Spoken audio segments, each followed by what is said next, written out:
Podcasting's the podcasting world's best defensive player. I screwed it up, but it's like a bunch of podcasters, you know what it is. Micah Parsons weighed in on the MVP race and threw some support behind Russell Wilson. Take a listen. Russ has been playing on a very, very high level. I think he's sneaking into the MVP candidacy. He's playing very, very good football. Honestly, I think he's being better than Seattle Russ. That's a hot one. That's a hot take, but sneaking into the MVP candidacy. Can I just say something? Because this is the third straight day Wilds has forced this topic into the show. Interesting. And I couldn't figure it out, Brew, because you're the Russ guy. And you're not. And now I figured it out. This is a Trojan horse for a Drake May Rookie of the Year conversation. Interesting. Hadn't thought about it. Which is, you don't have to play the whole year. Just look at this. This is just a long con, so Wilds can say he has take consistency when in 2 weeks he's like, well, actually, the Rookie of the Year is Drake May. Unfortunately, I'm a quarterback wins guy first and foremost. Okay. This was my argument for Russell Wilson. I made a nice, easy to understand graphic, and Brew, I will show this graphic and I want your immediate response. This is how I define the MVP. You have the MVP, okay? Then you have guys getting votes. Then you have in the conversation. Then you have in the mix. And then you have, it's a huge one, you know who's got a case? That's it. I'm not saying that Russ is the MVP. I'm not saying he deserves a vote. But somewhere between in the conversation and in the mix is Russell Wilson. He's got the Steelers are in first place. They're surprising everyone. So he's lost one game. He's playing great football. Micah Parsons saying he's playing the best football of his career. The Steelers are scoring like the Steelers don't score. I haven't scored since I was a little boy like this. Okay. I'm just saying he should be in the mix. And if he keeps winning, he should be in the conversation. That's it. And he's beyond. You know he's got a case.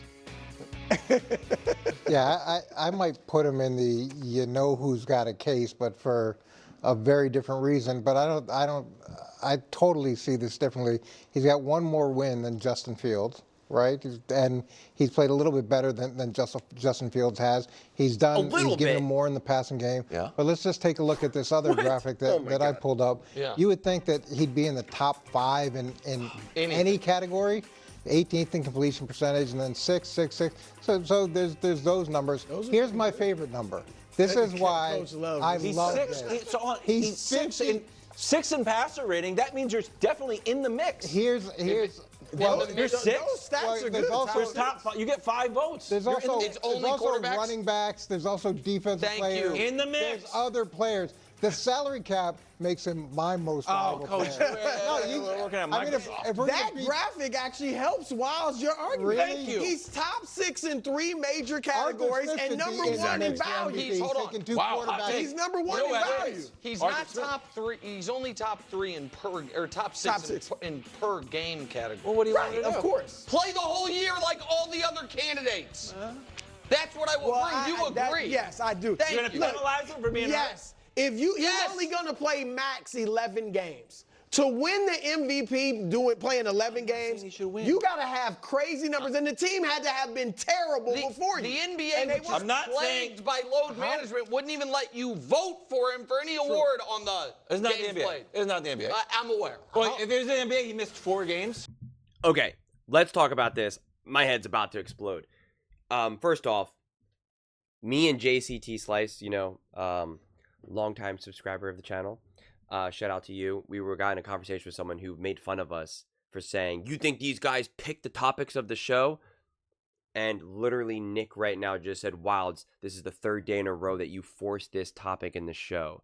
So yes, of course they have a say in the topics of the show. Like, obviously.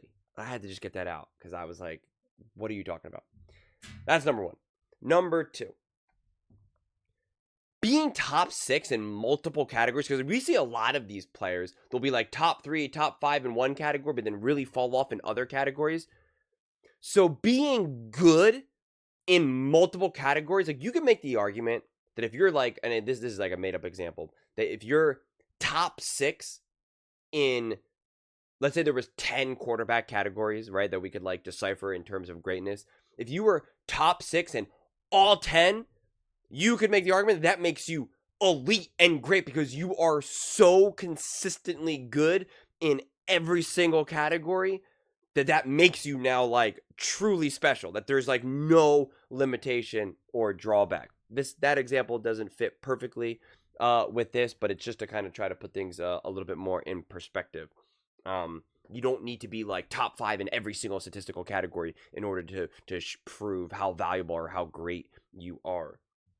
But this is what I'm so sick of this conversation. And I don't want to go on the same rant that I did in my other video, because again, this conversation is set up in a way to just downplay what Russ is doing. And it just really kind of drives me crazy, because this topic could still be impressed with Russell Wilson ? Right? You know, like, and that's where the conversation to be. And so and my head wants to explode when you're saying that this team, that he's only been a little bit better than Justin Fields. Oh my God. Nobody in their right mind could watch the Pittsburgh Steelers playing with Russ versus Justin Fields and feel that way. Nobody. You could be the biggest mega Justin Fields fan in the history of the world, and you would still have to admit that Russ has been running this offense significantly better. Significantly better. You could still believe that Justin Fields is going to be an all-time great player. Great, fine, I'll buy it. If you're selling it, I'll buy it. It's all good. He's not it right now. He's not it today, and he wasn't with it with the Pittsburgh Steelers. That's just a fact. It's just a fact. So that statement alone, just honestly, I can't even believe I'm hearing that. I'm like, have you not been watching the Pittsburgh Steelers playing? Like, I really don't understand. The offense is so much more comfortable. You feel that they could actually push the ball down the field. You see Russ's just command. Even if we want to take away any of his physical talents, let's just take away all of that. Just his ability to run the offense, to control the line of scrimmage, to work with the weapons around him, to communicate with him. The calmness, the true veteranship and experience is light years away. If we just rolled the tape before the snap was even called, and we just saw everything leading up to the snap and compared it from all what Russ has been doing, what Justin Fields has been doing, and we had no idea what the outcome was, we have no idea what the play call was, you could see it being light years of a difference. And it matters. It really, really matters. It matters to the coaching staff. It matters to the offensive players, to the line, to the weapons. Like, it matters to everyone. Those things matter. So that just that alone, which is like a bare minimum threshold, quite frankly, is just, there. And that's actually what stood out to me as soon as Russ took over, was like, oh yeah, I could feel the difference before the snaps even, before they even call hike. It matters. So, and that's why I don't feel like trying to compare Russell Wilson to Justin Fields at this point. I mean, that's just silly. That's absurd. We've moved on that. The Pittsburgh Steelers have moved beyond that discussion. That's what we did all off season in the first handful of games. There's a reason why Mike Tomlin moved on from Justin Fields. He moved on from a winning quarterback. So just stop, man. That's madness. I can't even help myself on that rant, because that's just madness. Madness. Justin Fields he's the one that lost to the Colts. I mean, he actually played pretty well in that game, but he's the reason why they lost versus the Browns. It was when they inserted him into the Browns game that it was like, what are you doing? Why are you doing that? That was bad coaching. That was a bad call. And it was bad execution by Justin Fields. So no. But in trying to paint this picture of like, should he be in the MVP conversation? Again, that's where having an MVP conversation when talking about a player, it handcuffs you. It handcuffs you to try to now blow out the candle of another player in service of trying to elevate. Because now it's like saying, Russ isn't even the MVP of his own team. And what about, Watt and all of this? Yeah, let's talk about those other players. But it doesn't mean that we have to downgrade what Russ has been doing for the Steelers. And yeah, the Steelers have shocked everyone but me. I got videos to prove it. I'm not doing a victory lap. But they have surprised a lot of people. Nobody thought that they were winning this division, that they would be in first place, that they would be a top 3 team in the AFC. No one had that. Not on TV, at least. So no, man. What they've been doing has been really impressive. And no, it's not been a whole tomato can situation. This isn't a situation of like the Dallas Cowboys of the last few years. Like, this team has real potential. And I have to say this, I've now said this in a lot of Steelers videos recently. What drives me crazy is that if the Steelers like don't win a Super Bowl, if they lose in the playoffs, it's going to be used against them of like, see, Russ isn't that good, and see, they just don't have enough of what it takes. And it's like, sure, whatever. Because they either had to win a Super Bowl to prove their worth or anything less than that, and it just means, yep, they're not good. And it's like that extreme take is just what always just honestly drives me crazy. They've been playing great. The Steelers have been playing great, both sides of the ball. Russ has been awesome. He's exactly what you would want him to do. He's saved his career.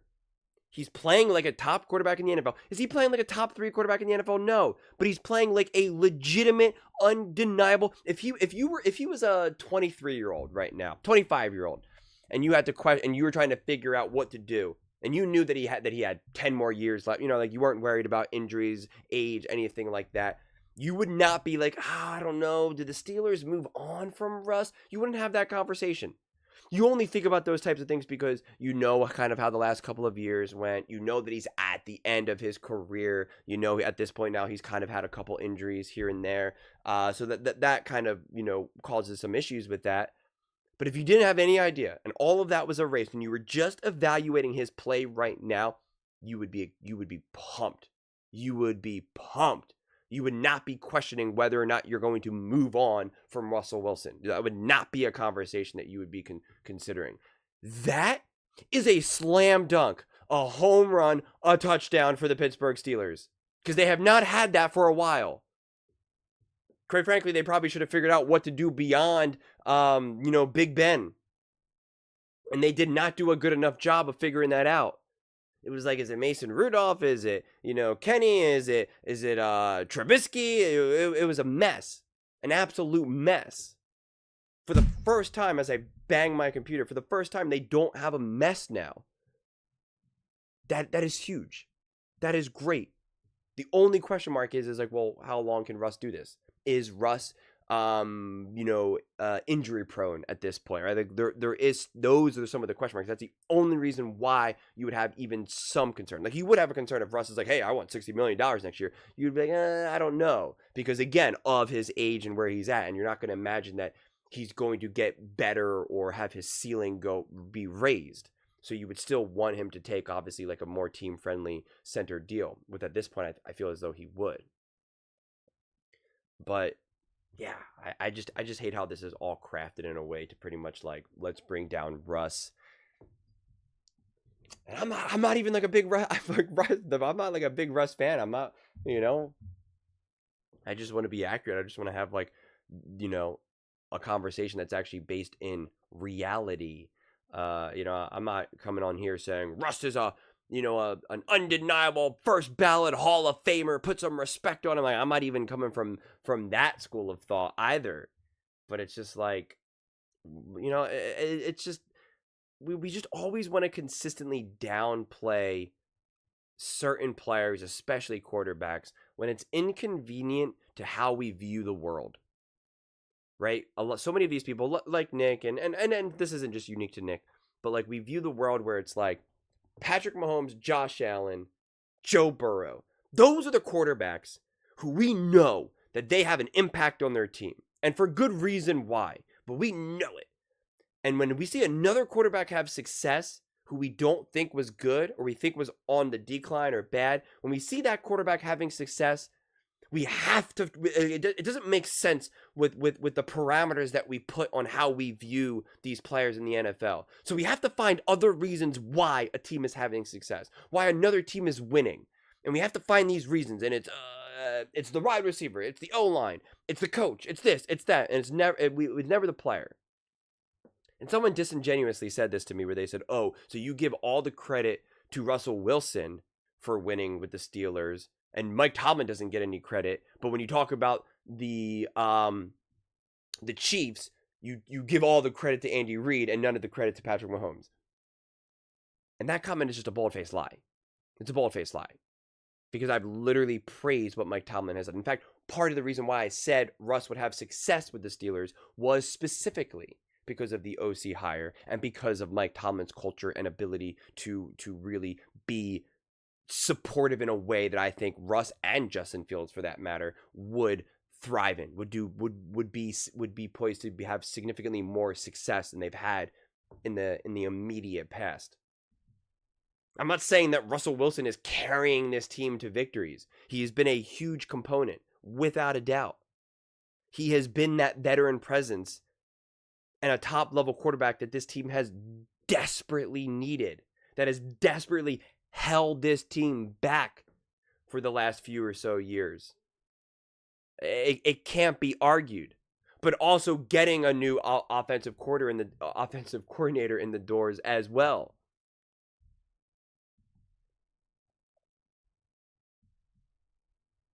Just pretty funny, honestly. And yeah. And on that note, let's look at these next gen stats real fast. This is aggressive rating. So, what percentage are you throwing through these tight window throws and all of that? Patrick Mahomes is the least aggressive quarterback. The least aggressive quarterback who's making these tight window big time throws. And we keep going, and takes us a bit of time to get all the way down to Russell Wilson, who is significantly more aggressive in making more of these higher quality tight window throws. Now let's do completed air yards. Patrick Mahomes is 3. That's why people yelled at me and said I'm implying that Patrick Mahomes is a dink and dunk quarterback. Well, when you're throwing as short as passes as Mac Jones and Deshaun Watson, that is something worth mentioning. Just because it's Patrick Mahomes doesn't mean that we have to hide it under the radar. Doesn't mean we have to sweep it under the rug here. That is a real thing. He is throwing the shortest passes in the NFL. He's next to Deshaun Watson, who's arguably probably never going to play in the NFL ever again, and Mac Jones, who's struggling to be a backup quarterback. That's a real thing. That is a real thing.